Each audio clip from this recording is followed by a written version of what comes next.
And you're welcome to move around however your body feels like. See you soon.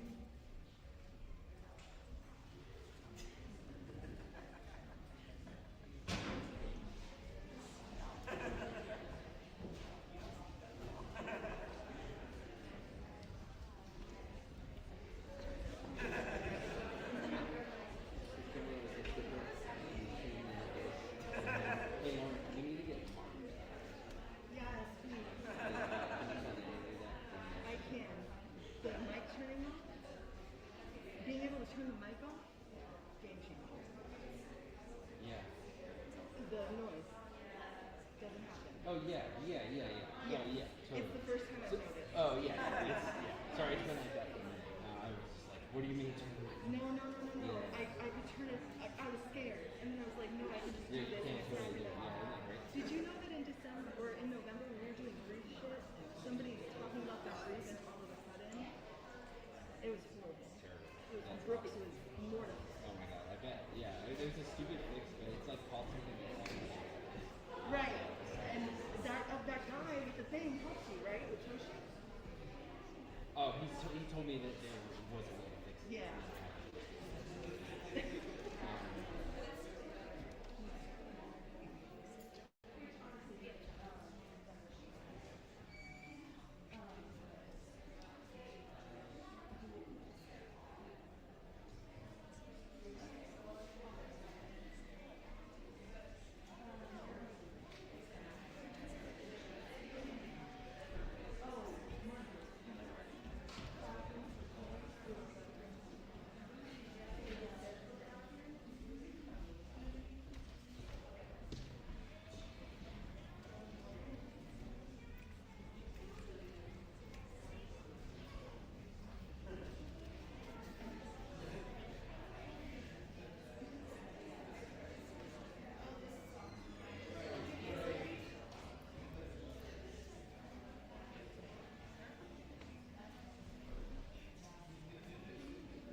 Got you. Yeah.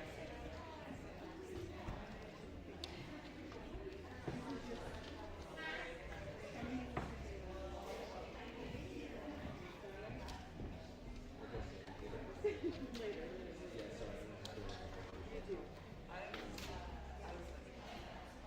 Not saying that everybody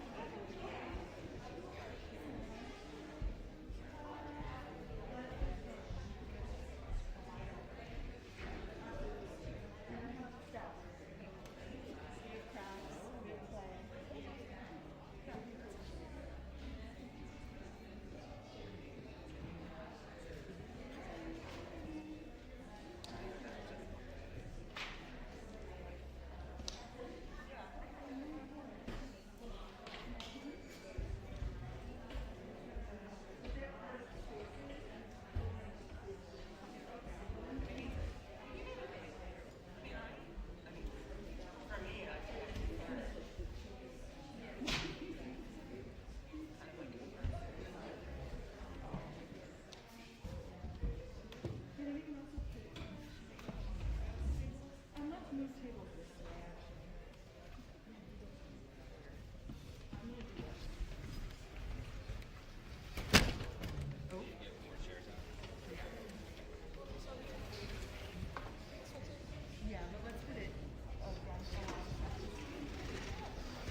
use she, her pronouns. For those who are just coming in, we're setting up some more chairs towards the back. For those who have kids with them, we have some kinetic sand in the back that they can play with, along with some like air dry clay. You can do that at any point in the service you want. And if you're an adult, you can also do that at any point in the service. North Star, I have been telling everybody for the last year in Durham, is not a real church, in that we are not a Christian church. We don't practice any specific denomination. We're not dogmatic. We connect to the divine through art. And with art as the center, that usually means honoring our bodies, honoring our wants and needs in the moment. And that means that our formal gatherings look a little different than you might have experienced before. I always tell people this is not a classroom. You are free to move about as you wish. We have people sit or lie on the floor. We have folks stretch in the middle of a service if they feel like they need to. We'll do some of that somatic stuff together. But we really welcome you to participate as you feel called and able. Throughout the service, most of you have a program. If you don't, I'll go through it. I know my anxious brain likes to know where we're going. So we're going to do a welcome and some grounding meditation. I'm going to do a reading from our inspiration today, Toni Morrison. Throughout the sermon, the event today, I would love for you all to speak. You can either come up to the mic or someone will. Danny, our lovely, raise your hand, Danny. Our lovely operations coordinator will bring a mic to you if you'd like to share. You also don't have to. There's a place in your program to write notes, and we will do an art making activity together in a bit. We have Trey Washington, who's going to give a word, if you will. And then we will hang our art together, talk about the process, and just share some collective knowledge and wisdom about how to deal with the current moment. How does that sound? Yes, affirmation. Thank you. Here at North Star, we've got some exciting things happening this year, so check out our website. There's a QR code on your program that takes you to all our links. You can follow us on Instagram at North Star Durham. We do music and visual art programming. We do free movement. There's yoga on Monday nights for free. Dance workshops, as well as community events, and Sunday service, which is the first Sunday of every month. So I like to give folks a history of the building. This building was designed in 1930. It was originally built for a deaf population, and it was one of only 4 designated for the deaf in the country and the only one in the South. And so I think about what it meant to live in the 1930s as a person who had hearing loss. There was stigma around the idea that they'd be better factory workers because their ears couldn't be damaged by the sounds. And North Star, or this building, if that's at the church, was a place of refuge and respite. And I like to think that we carry on that legacy of being a place for people who've been pushed to the margins to just rest and commune with each other. So Sunday service is the representation of that sacred space. It's a communal gathering where we express ourselves creatively, we connect to the divine through art. It's less of a lecture and more of a conversation. We'll be facilitating the space, but it's really up to y'all and what you make it. You all come into the room with your experiences, your knowledge, your knowings, and like I said, you offer as you feel able. I think it's important to name this moment, that we are in a moment that's asking so much of us, especially if you pay attention to the news. It's like we're being constantly inundated with chaos. It's unrelenting, it's unjust. But within these walls, we want to pause for a minute reflect on the way people have been here before, and the way that they made it through, and the fact that we are still here. This year, our Sunday services will focus on sustaining the work of resistance. I think we often hear that joy is resistance and rest is resistance.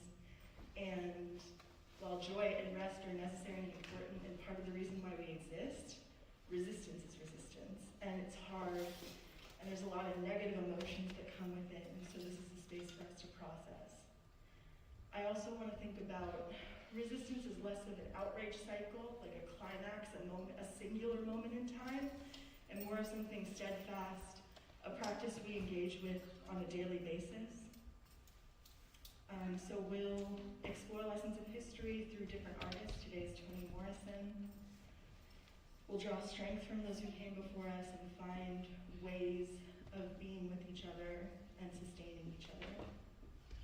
We'll also create something together. So today, we've got a drawing and a journaling practice that we'll do communally. You can participate individually or you can participate with the group, and then we'll share and talk about it. Thank you for being here with us today. We're going to move into kind of a somatic meditation to get us into our bodies. You are free to participate or not, however you feel called. I know that being in our bodies can be scary, just like being in the world, so you take this at your comfort level, but I'm going to guide you. All right, let's get comfortable in our seats.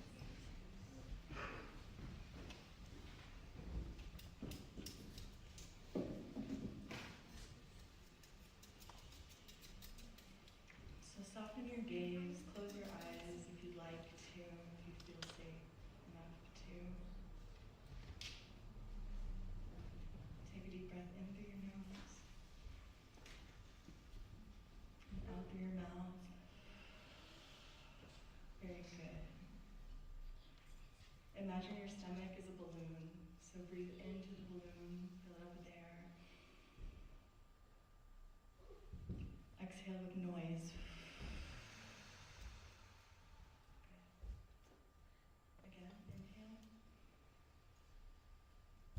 Keep inhaling. And release.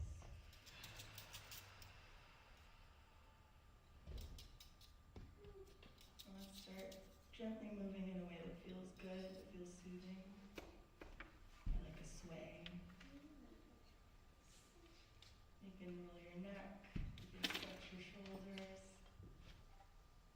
unclench that jaw, those hips, anything that feels tight, just feel around in there.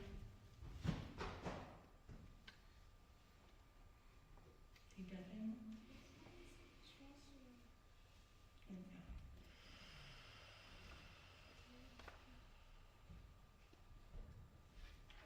Let's bring our focus to our feet. Ground into the wood underneath us. That's probably been here since before we were born. Feel the steadiness of that.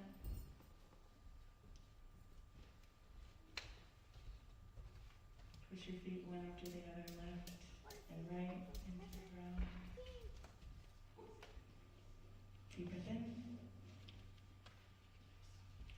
And out. Good. And place your hands in your lap if they're not there already. Feel your thighs. Move down to your knees. And back up. Thighs to knees.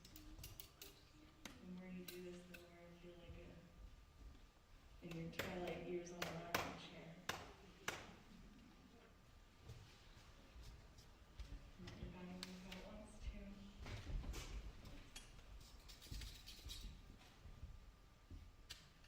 And from there, we want to move our hands up to our bellies. And I want us to take a deep breath in and feel the lift of the belly. Release.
touch your face like you're touching somebody that you love.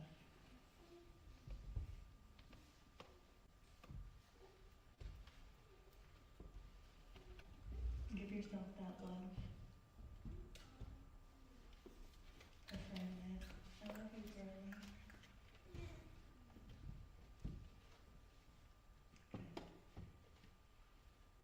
Deep breath. And out.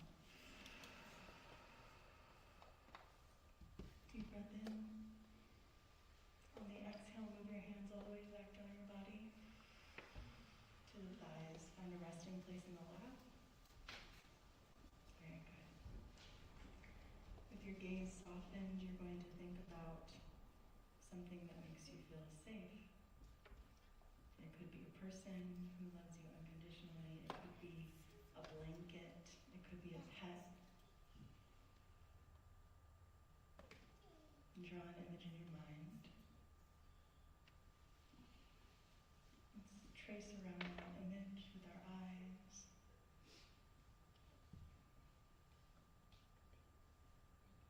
Deep breath.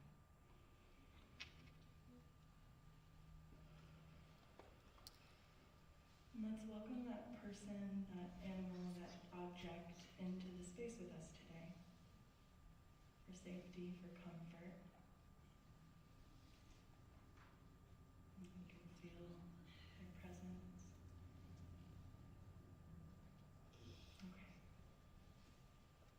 As you're ready, you can acclimate yourself back to the room. Take some deep breaths. One more together. In. Out.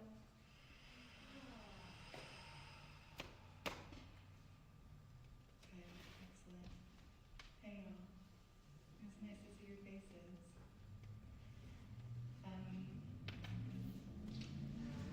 On that note, I would love to move into a reading and reflection. So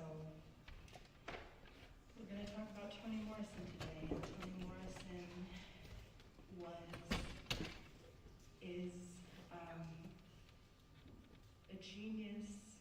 The beginning part of her work in fiction was groundbreaking and meaningful and incredible. And I also find a lot of strength and hope in the work she did in the later part of her life in interviews and in master classes and on panels and essay writing. I go back to that a lot when times are hard, and this is one of those pieces. I'm going to read an excerpt today. Christmas, the day after, in 2004, following the presidential re-election of George W. Bush. I am staring out of the window in an extremely dark mood, feeling helpless. Then a friend, a fellow artist, calls to wish me happy holidays. He asks, "How are you?" And instead of, "Oh, fine, and you?" I blurt out the truth. Not well. Not only am I depressed, I can't seem to work, to write. It's as though I'm paralyzed, unable to write anything more in the novel I've written. I've never felt this way before, but the election... I'm about to explain with further detail when he interrupts me. No. This is precisely the time when artists go to work. Not when everything is fine, but in times of dread. That's our job. I felt foolish the rest of the morning, especially when I recalled the artists who had done their work in gulags, prison cells, hospital beds, who did their work while hounded, exiled, reviled, pilloried, and those who were executed. The list, which covers centuries, not just the last one, is long. A short sample will include Paul Robeson, Primo Levi, Ai Weiwei, Oscar Wilde, Pablo Picasso, Dashiell Hammett, Wale Soyinka, Fyodor Dostoevsky, Alexander Solzhenitsyn, Lillian Hellman, Salman Rushdie, Martin Buber, Walter Benjamin, and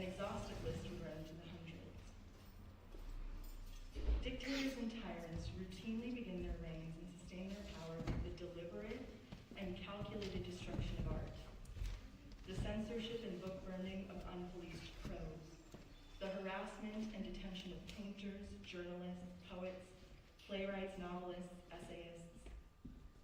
This is the first step of a despot whose instinctive acts of malevolence are not simply mindless or evil, they are also perceptive. Such despots know very well that their strategy of repression will allow the real tools of oppressive power to flourish. Their plan is simple. Select a useful enemy, an other, to convert rage into conflict, even war. Limit or erase the imagination that art provides, as well as the critical thinking of scholars and journalists. Distract with toys, dreams of loot, and themes of superior religion, or a defiant national pride that enshrines past hurts and humiliation. None of this bodes well for the future. Still, I remember the shout of my friend that day after Christmas. No. This is precisely the time when artists go to work. There is no time for despair, no place for self-pity, no need for silence, no room for fear. We speak, we write, we do language. That is how civilizations heal. I know the world is bruised and bleeding, and though it is important not to ignore its pain, it is also critical to refuse to succumb to its malevolence. Like failure, chaos contains information that can lead to knowledge, even wisdom, like art. That's Toni Morrison in The Nation.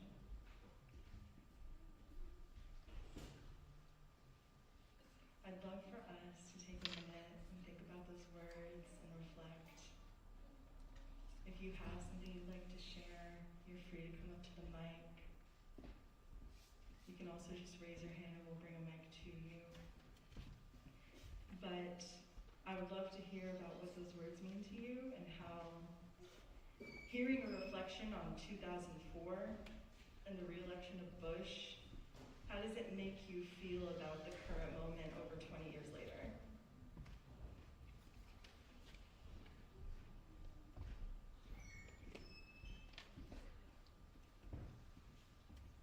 Being the first to talk is always really hard. So we'll have more reflection prompts later if no one's interested.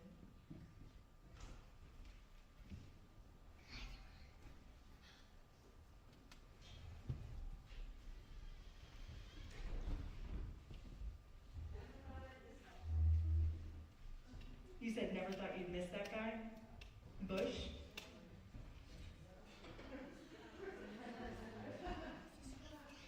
It's interesting how even moments that we feel like, there were Japanese internment camps, and during Bush, there was a huge anti-Muslim hate crime skyrocketed, and we reflect with this nostalgia. And I wonder what we'll think about this moment in 20 years when there's another Republican doing crazy things in office. I saw him. Yeah, go ahead. I just want to mention that in 2004 I left the country.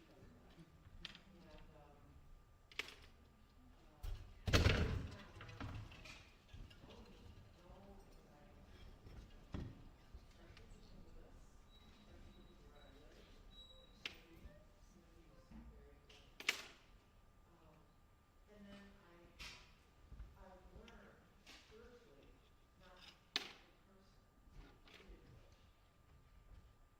Now I actually know, and he's under the ban too. Now I'm trying to, think about that currently. It's very difficult. Yeah, go ahead. So I actually sort of dream of possibly 20 years in the future, maybe even 4 years in the future, where we don't have another Republican creating cycles of chaos, or anyone else in over office, whatever their political party. But thinking about the current moment and Toni Morrison back in 2004, it just lets me know that these said, might be used now, is not something that we're unaware of. It's not something that we're unequipped to resist against. And we can use what we've learned from times past, elders and ancestors past, and that knowledge to get to those new futures where those cycles do not repeat. Yeah, I love that. These tactics are scary, but they're maybe not necessarily new. Did you want to?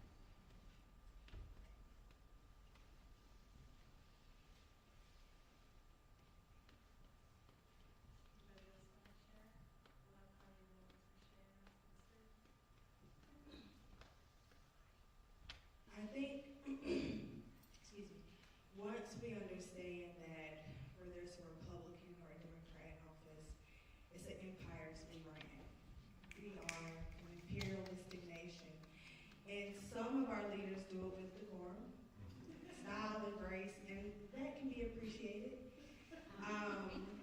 And others are who they are, and they do not hide themselves. And the more we understand the nature of what the presidency is and what that position and that role is designed to do and who it is to serve, the more we can emotionally remove ourselves, right, from all of them. And yes, we would have preferred someone else, but nonetheless, the role must be fulfilled. And if the bombs need to be dropped elsewhere, they will, and if they need to be dropped here, they will, to protect the interests of the United States. So I think elections can be a big emotional toll on us because we want to put a lot of hope and wishes in certain institutions and things. And we could have had something better, but not truly what we deserve if we're talking about liberation. So the more we remove ourselves from the government and how they'll either save or destroy us, and look around like we are in this room today, I'm sure all serve the community. These are ultimately the people who will save us or destroy us. Just keeping that in mind every time.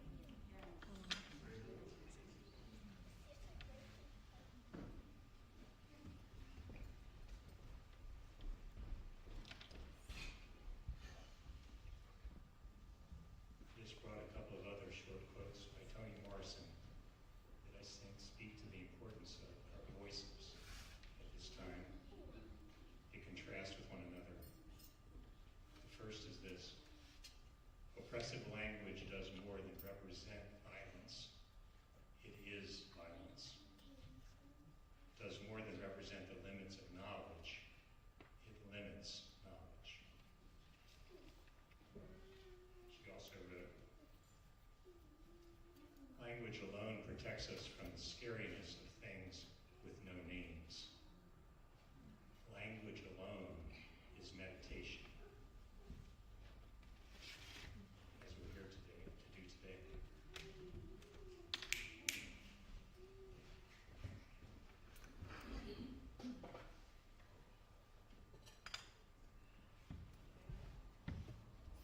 We're gonna move to the next section of our program. I appreciate y'all sharing your thoughts. Hello? Okay. I agree that part of the reason we put this series together is what does steadfast commitment to our values and ideologies look like, regardless of who is in office? And how do we take care of each other and show up for each other? So I really appreciate y'all for sharing that. Next up, we have Trey Washington, who's going to come up and say a few words. Trey, do you want to sit or stand? You can absolutely sit. Yeah. Come on up.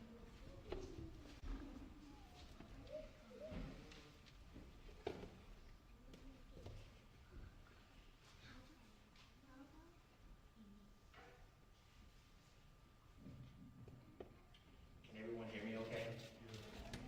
I envision myself standing, but my chronic back pain has been flaring as a result of everything that's going on. So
haven't, please feel free to do so. If you feel like you need to stop and talk to me if I'm speaking too quickly, it is okay. Please let me know. Please let me know.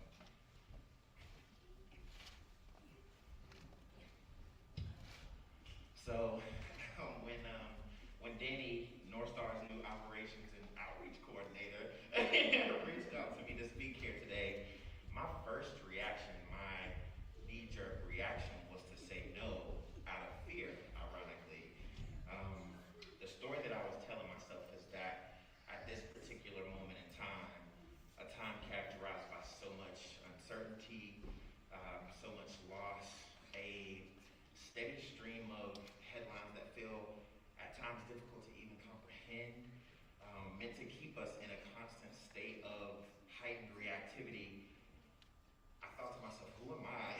Who am I to stand before you or sit before you in this case and offer grounding words of encouragement? When I think of the type of artists and storytellers who in the past have sat or stood before crowded rooms of people to offer wisdom and guidance, I think of Toni Morrison. I think of Nikki Giovanni. I think of Dr. Maya Angelou. And because I'm from the South, I think of Fannie Lou Hamer. People whose mere presence could shift the entire atmosphere of the space. And that ain't me. That's not me. However, as I started to prepare for this, I was encouraged by Toni Morrison's words. There is no time for despair, no place for self-pity, no need for silence, no room for fear. We speak, we write, we do language. That is how civilizations heal. Now y'all know, when one of our elders tells us to speak up, speak up and make your voice heard in that very specific tone, there's both instruction in their words, straighten up your back and let your voice be heard, and there's also encouragement in their words. You can do this, and I am with you. And I receive both of those things here in this moment right now. My hope is that by the time that I'm done speaking today or this morning, that I have successfully shrank the distance between Toni Morrisons of the world and each and every one of us. I think because what this moment needs is not a room full of world-class writers and speakers. What this moment needs, as many of our ancestors remind us through their work and through their words, is just ordinary folks committed to a common goal of collective freedom. Folks who are willing to practice being courageous, to straighten up our backs, to make art, to break bread together, to shield our neighbors from ICE, to protect our student protesters from state police, to carpool, to provide child care, to check in on our elders, and to do all of these things in the face of danger and uncertainty. So before I continue, I want y'all to join me in a little collective affirmation, if you will. If it feels supportive, I want you to place one of your hands over your heart, or somewhere else that feels nourishing if you're unable to get to your heart. And I want you to place your other hand in the atmosphere, as if sending this energy out to your neighbors, the people who cannot be here with us today. And again, if you're unable to place that hand in the atmosphere, just place it somewhere that feels supportive, like your heart, like your thigh, like your belly. And I want y'all to repeat after me. I am amongst friends. I am safe. Together we have the power to shape our future. By practicing courage. As our ancestors have done before us. In the face of danger and uncertainty. Now just shake it out if you need to. Make yourself comfortable. I want you to kind of settle in. And again, please let me know if I'm moving a little too quickly. If you feel like you need to kind of get up and move about, please do so. I think a lot will be said over the coming days and months about what's to come and what we should do in response to it. But I want to remind y'all that the threat that we are faced with today is not a new threat, as many people have mentioned before. We have been here before, and our ancestors, like Toni Morrison, they remind us that we have power, and we must make the choice to rise in that power together. I don't know about y'all, but something about that makes me feel incredibly hopeful despite the things that we are facing, to know that we have collective power. read a part of a speech that Toni Morrison gave during Howard University's Charter Day celebration. She gave this speech back in 1995, so that was 30 years ago. And in this speech called Racism and Fascism, she talks about how fascism doesn't happen just once, like in a moment in time.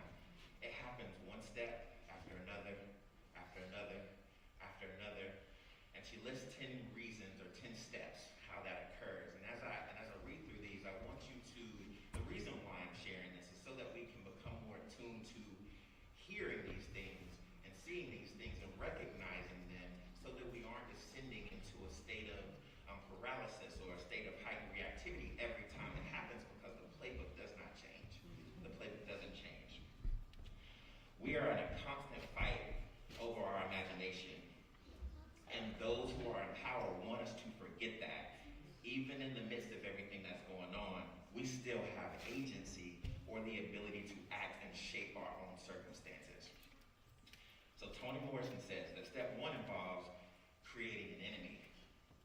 We have witnessed these racist, fascist administrations launch attacks on Black and brown and indigenous folks, poor and working class folks, folks who are queer and trans, folks who are disabled, folks who are seeking safety and asylum here.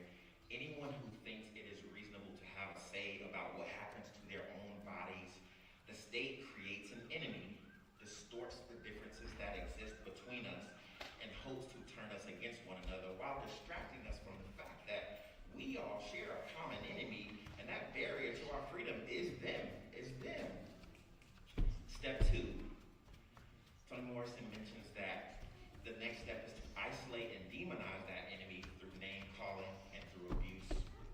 We have witnessed these administrations use language that dehumanizes people of color, queer folks, immigrants, and folks with disabilities writ large, because when you make a people less than human through your language, it becomes easier to justify the violence that you inflict upon them. That language is intentional. Step three, use the media to legitimize the harm of the enemy. Now, we've witnessed for the last 484 days, I think it is now, the racist, fascist media refuse to call what is happening in Palestine genocide.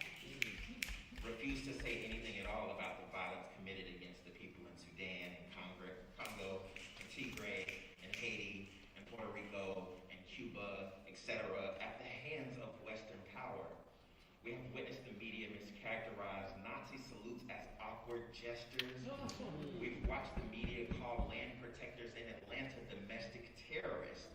That language is important, and the media facilitates that. Step four, building a barrier around all art forms.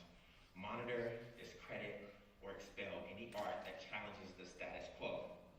Now, we are witnessing the criminalization of drag shows. We are witnessing bans on books like Toni Morrison's The Bluest Eye, in schools and in education curricula across the country, which makes spaces like this and gatherings like this inherently political and necessary to our resistance.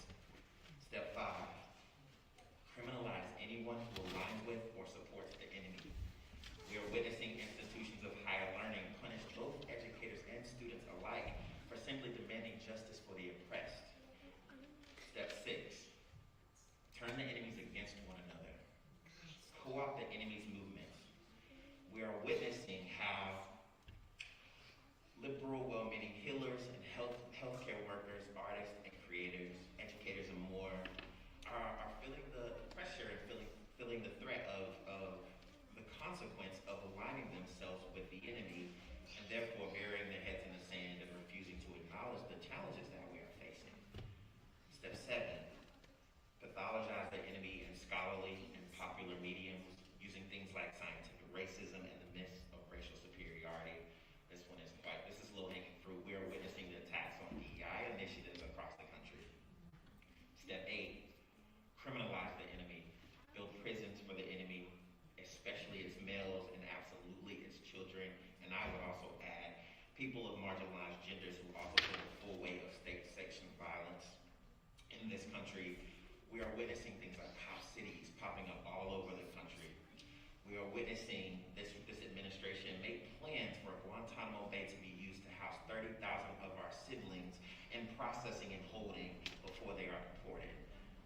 Step 9, distract the enemy with entertainment. We are witnessing celebrities remain completely silent about the tragedies happening in the world. Artists have a responsibility to reflect what's happening, to disrupt power. We must not allow ourselves to be lulled to sleep by those who sidestep this responsibility, who show no accountability to their people. Step 10, maintain at all costs silence. We have witnessed how speaking truth to power can lead to the loss of livelihood and in some cases incarceration. To put our finger on the truth, to speak truth to power, it puts us at risk.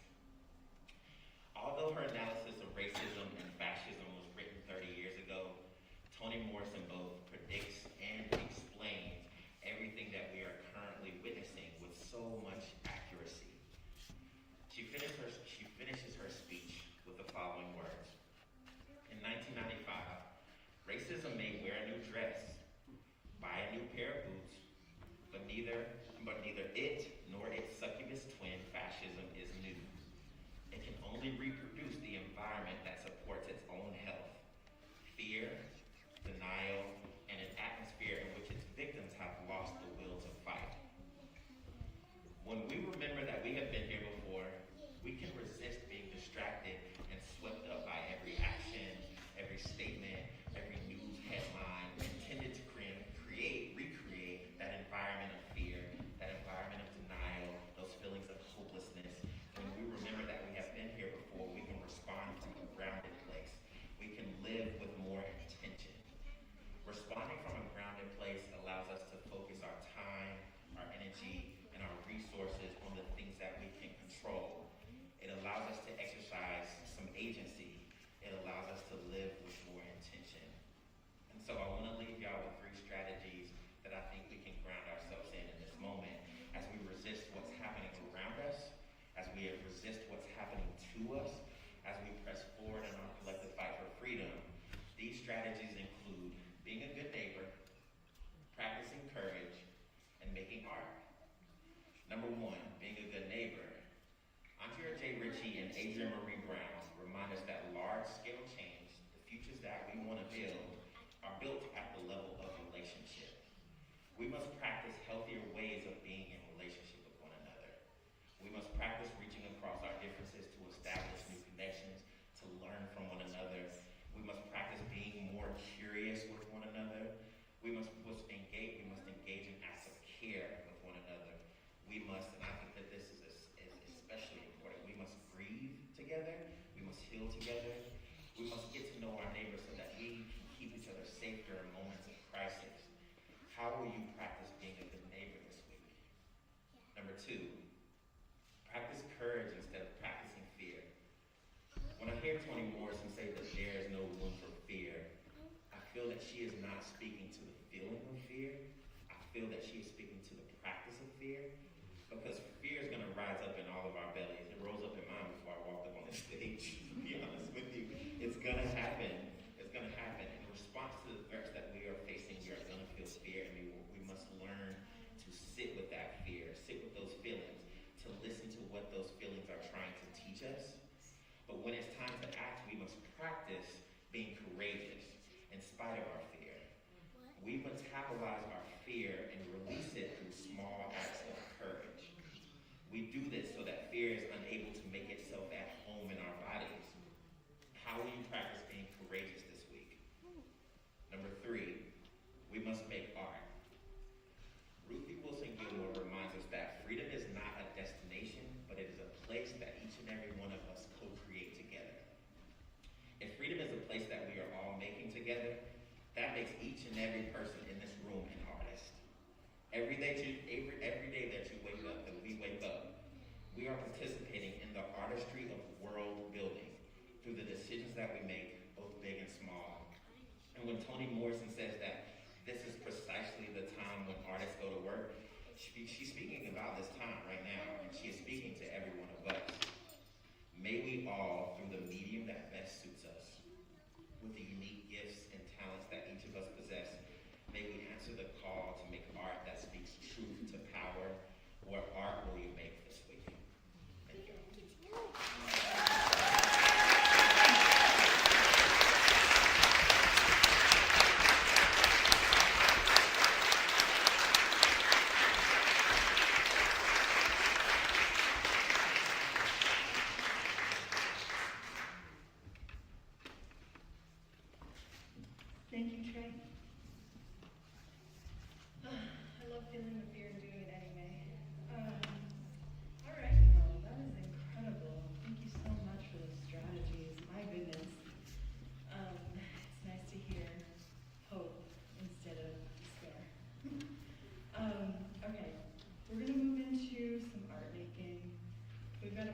prompt for you.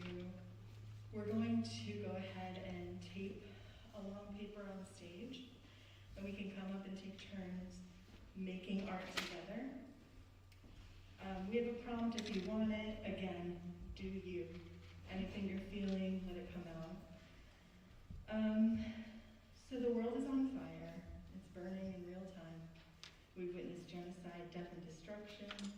Our people are broken, they're being disappeared. The despair is real, and we have to live with and through it. So what does it mean to honor that rage and fear and despair together? That feeling. Not to suppress it, rush past it to get to the work, but to make room for it, like just today in this space. How does it look, feel, sound, taste? Where does it live in your body? And what could it look like moving through your hands? That's what we're going to do today. Whether you want to write in your program, there's a section for notes. Everybody should have a pen. If you don't, there's some art supplies over here, sketchbooks. And then we've got scissors, glue, markers, I think maybe paints. You use anything you want. We're going to put a big piece of paper here, or you could paint color on the programs that you have. We're going to play some music. We'll take about 30 minutes to do this, and then we'll come back and kind of talk about it. We also have some raffles that we're going to do. Let's actually do one right now. So, keeping everything directly next to me. So we've got North Star totes. They're new. And each of these totes has a book in it. One is Toni Morrison's Source of Self-Regard, and another is an anthology on good and evil in her prose.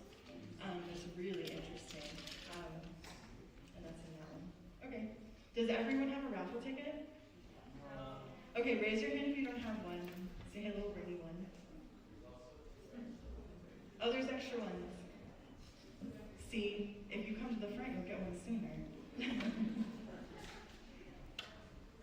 The front is the place to be. Thank you.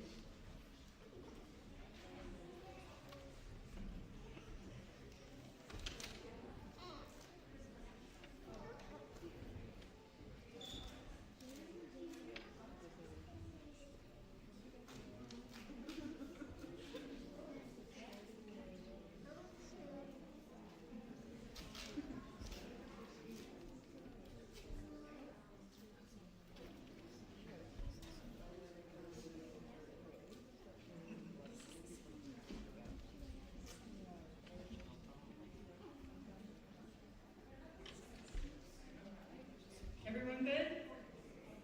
We need one more? Oh, one more over here too, y'all.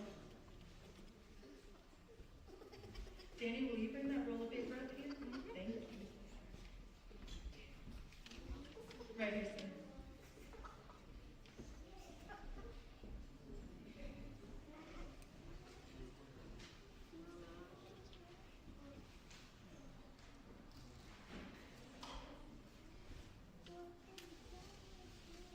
You're gonna need help. You can wait. We're patient here. Wow, community.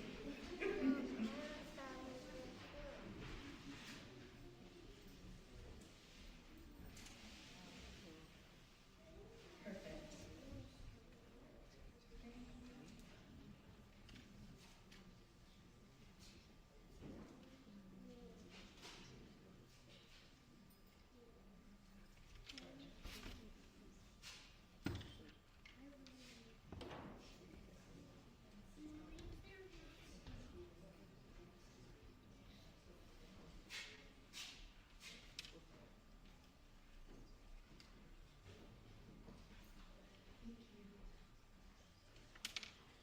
Maybe mine is not. Okay. All right, we ready for our first raffle? Okay. It is 866-222. 866-222. Yay! Come on, get your prize!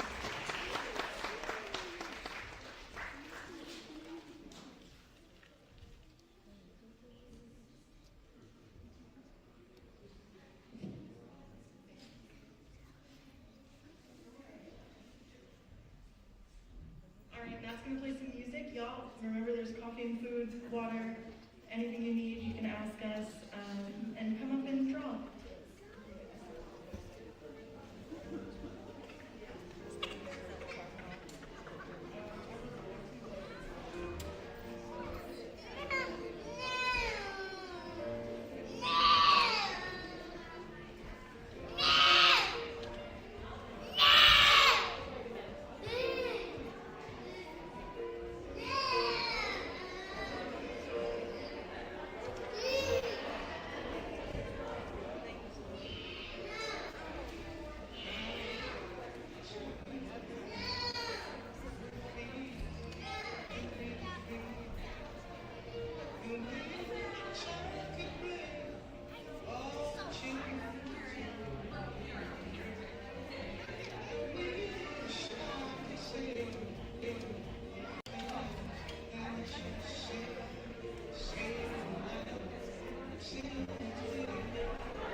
Like split your bodies between that? Cause that looks tricky. That looks tricky. Alright, so watch this thing on your right and on Alayla's left. Oh, it's a beautiful camera.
it's got like.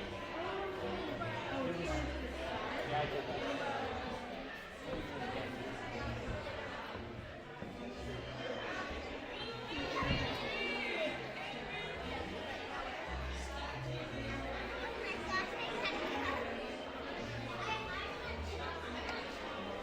Yeah, this is. If the sound's on, it's on. This is.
sweet potato pie, but it's your recipe. I love this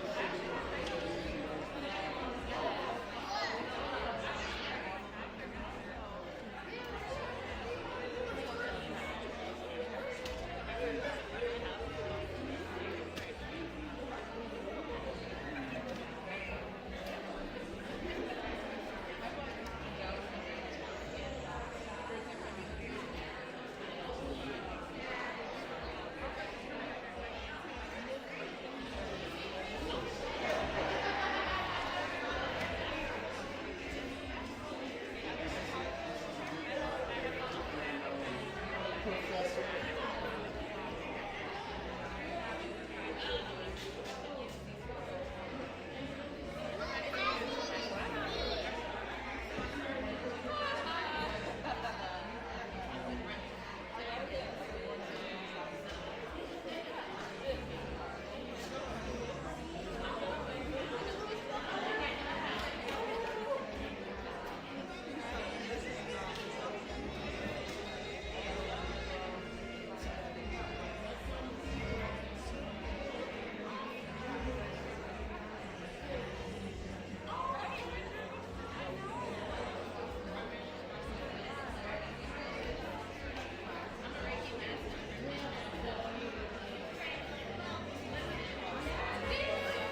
So we're gonna have a moment right now. If anybody would like to come to the front and kind of point to their section of our mural. If you want to talk about what it felt like to create with other people, if you want to share anything that you gained from the service, please feel free to do so. Danny's in the back with a mic. And we like to use mics for accessibility and for the live stream. It'll pick up closed captioning for folks. You can just raise your hand if you'd like to share.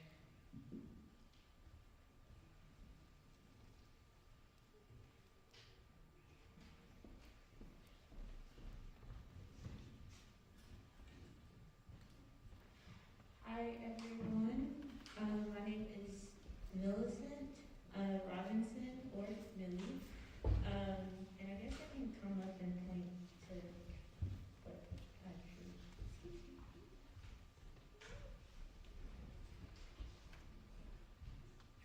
Well, first off, I want to say thank you all to North Star for facilitating Sunday service.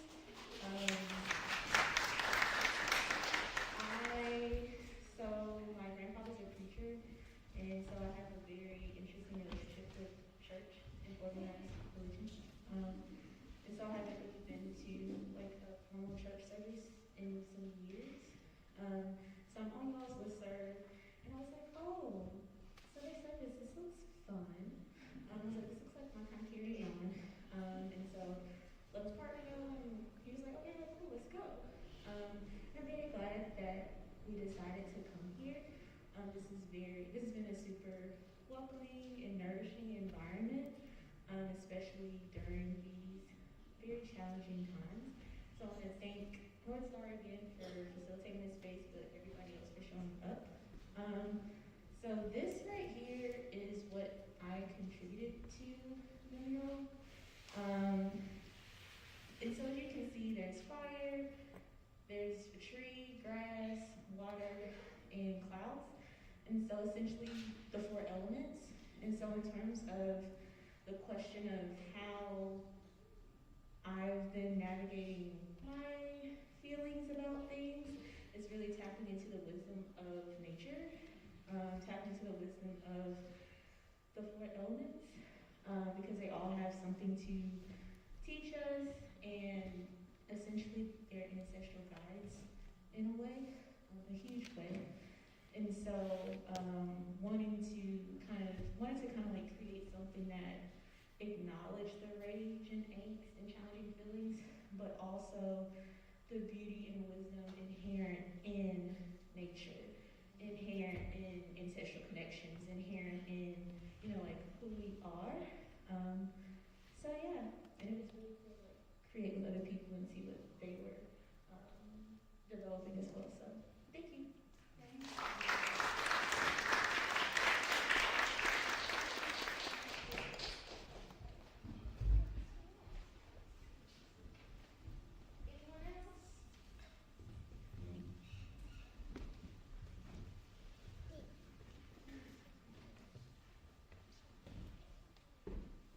Let's give a round of applause.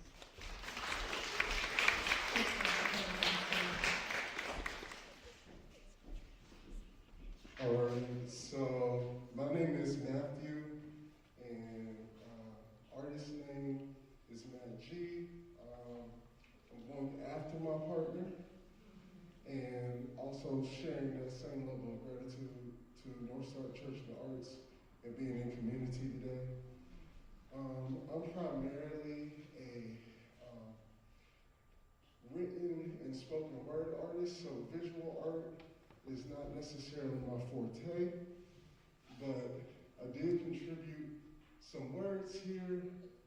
If this is a living mural and whatnot, feel free to draw stuff under this. But I think it's also some words I want to impart to each of you. And it says, if my rage be a fire, may it develop, not destroy. Make me a welder over a weapon, a hearth, and a home. Thank you.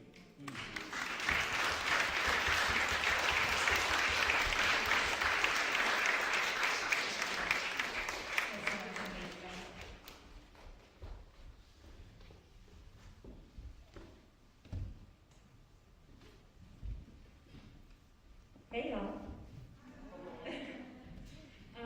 So my name is Mayland. So happy to be here. I've been coming to North Star for a hot minute, but I'm so glad to be reconnected, to see all of your faces.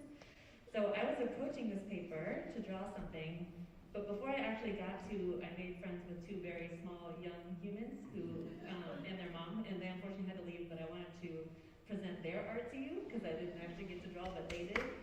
So, my new friend Cyrus, who is, I don't know exactly how old he is, but he's less than 5, he was here with his paints and he drew this heart.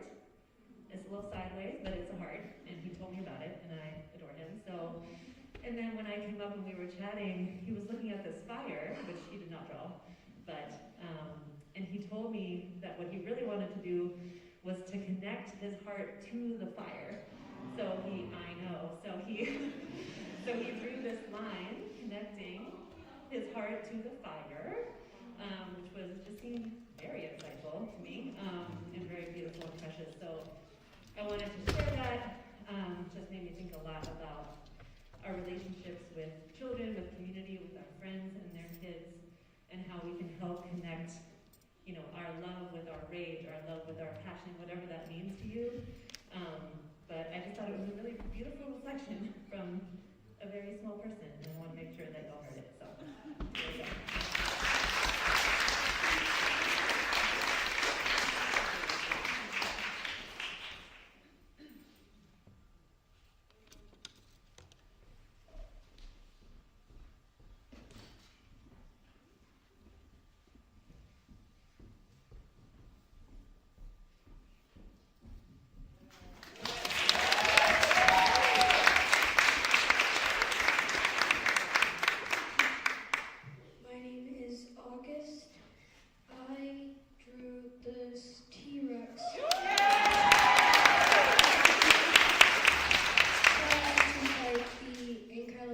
While this Utah raptor was running away. All of them were in a rage for specific reasons. The Utah raptor was angry that these two took away the one that he was using for his morning nap. The Ankylosaurus was in a rage because the T-Rex had ate his cousin. The T-Rex was in a rage because the Ankylosaurus was back to hit his leg, yet the Tyrannosaurus was hoping he would be able to meet the Ankylosaurus too.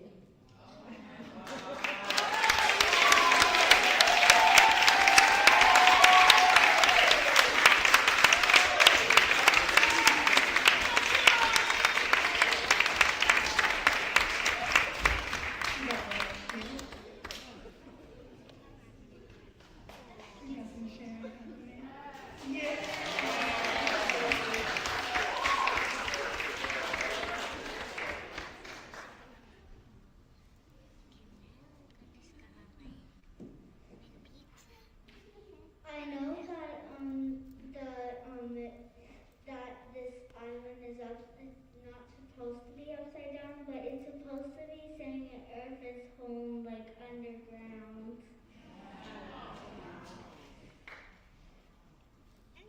And also I drew this beautiful flower and this beautiful circle and it's very, and I just feel like it's very pretty for me.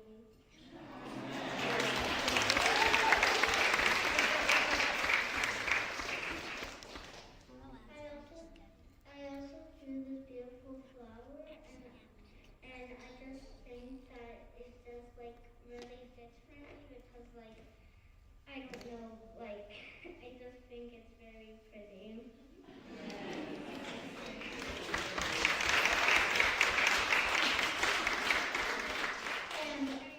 And last thing, I also drew a Palestine flag because I really, really, really support Palestine, and I just really, really like that people in Palestine are very kind to animals.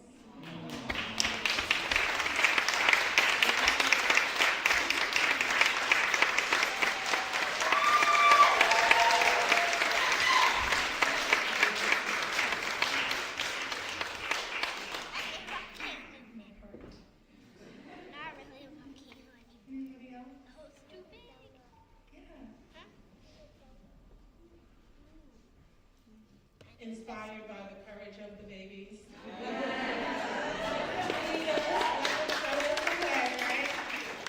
My name is Soraya. This is my first time here. I came out to support my friend Trey, and I'm so glad that I made it here. I'm not the artist. I struggle with that title, but I'm learning to let the words of our ancestors live in us. So for me, I have what may look like a chaotic little swirl here, but it says, all our struggles are intertwined, and so is our freedom. And I think that is important for us to remember that we have each other, that with each other we can accomplish anything.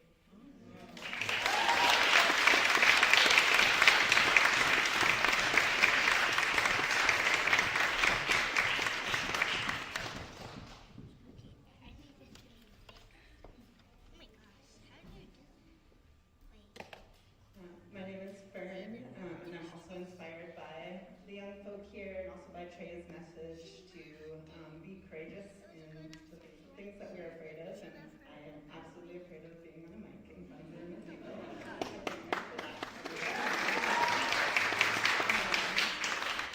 I'm also not an artist, but the image that came to mind from the prompt was of a small plant sprouting, which I did here. Maybe also came to mind because here is easy to draw. And at first it was just an image, but as I was drawing alongside all my fellow artists, the words that popped into my head were what I have known as a Mexican proverb. They tried to bury us, they didn't know that we were seeds. But then I actually looked it up and found out that it actually originated from a Greek poet whose name I'm probably going to mispronounce, but something like Dinos Christianopoulos. And his original words were, "What didn't you do to bury me, but you forgot that I was a seed." And he was a gay poet who was kind of sidelined because of that. And so, I really appreciated being able to discover that kind of origin beyond the origin that I had been familiar with. And it was also making me think about the fact that I used to be a farmer, and so I have done a lot with seeds. And one thing that I know to be true of seeds is that different seeds need different conditions to grow, to germinate. And some seeds will germinate well in really, really fertile soils, all the conditions. And other seeds germinate in really, really different contexts and really much harder contexts where you might be more surprised for a seed to germinate and sprout and grow. And so I think this time that we're in is maybe an opportunity to see what other sorts of seeds might sprout that might not have sprouted in other contexts. And so I'm excited to see that along with y'all.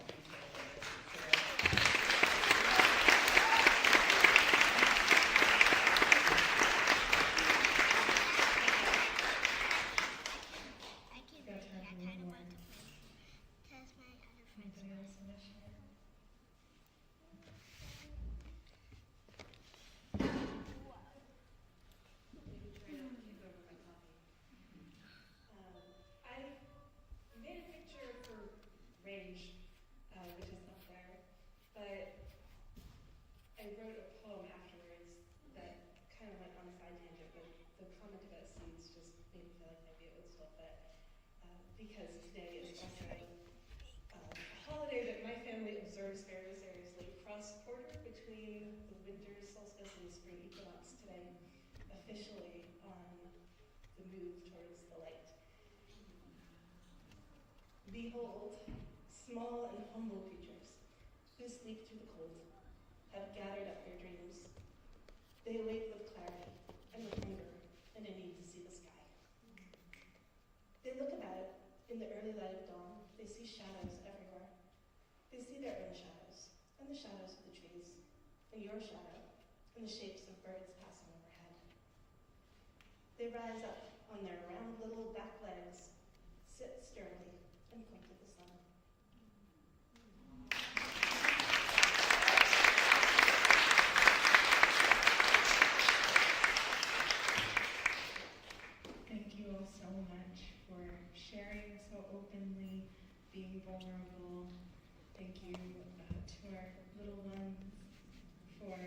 leading the way for us. That was so beautiful.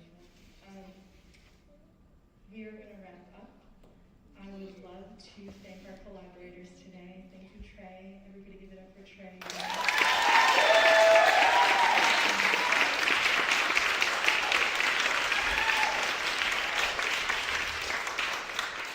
We love words we can take with us and into our lives as a practice. I want to thank our staff. We have a staff here at North Star, and I will not stop talking about it because it's the first time. Danny Calhoun, wave in. That's our new operations coordinator, and Suhail Wahid. Say hi, Suhail. Suhail is working on donor and digital development for us, doing communications work. Matt Phillips is our longtime venue manager. Thank you, Matt. We got a new live stream setup, so let's thank the Durham Arts Council for that.